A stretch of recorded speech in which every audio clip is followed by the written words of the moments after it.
Science অনুযায়ী ভয় কোথা থেকে আসে? ভয়ের কেন্দ্র হলো অ্যামিগডালা। আমাদের ব্রেনের ভেতরে একটি ছোট অংশ আছে অ্যামিগডালা। এটাই ডেঞ্জার অ্যালার্মের মতো কাজ করে। সামান্য বিপদের সিগন্যাল পেলেই বলে দেয়, ভয় পাও, সাবধান। সমস্যা তখনই হয় যখন এই অ্যালার্ম অকারণে বারবার বাজে। স্ট্রেস, ওভার থিঙ্কিং, ট্রমা, এইসব কারণে। অজানা জিনিস থেকেই ভয় বেশি আসে।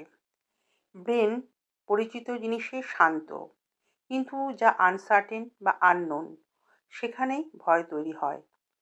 যেমন, ভবিষ্যতে কি হবে, আমি পারবো তো, মৃত্যু, রোগ, লোকের কথা, লোক কি বলবে।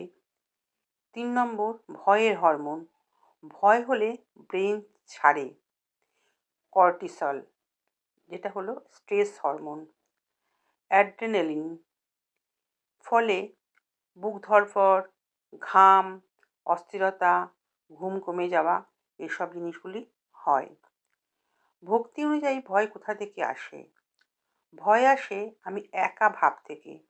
শাস্ত্র বলে, ভয়ং দ্বিতীয়া বিনিবেশাতং স্যাৎ, অর্থাৎ যেখানে নিজেকে ঈশ্বর থেকে আলাদা ভাবি সেখানেই ভয় জন্মায়। আসক্তি থেকেই ভয়, যার সাথে অতিরিক্ত জড়িয়ে পড়ি। টাকা, শরীর, সম্পর্ক, মান সম্মান হারানোর আশঙ্কায় ভয়।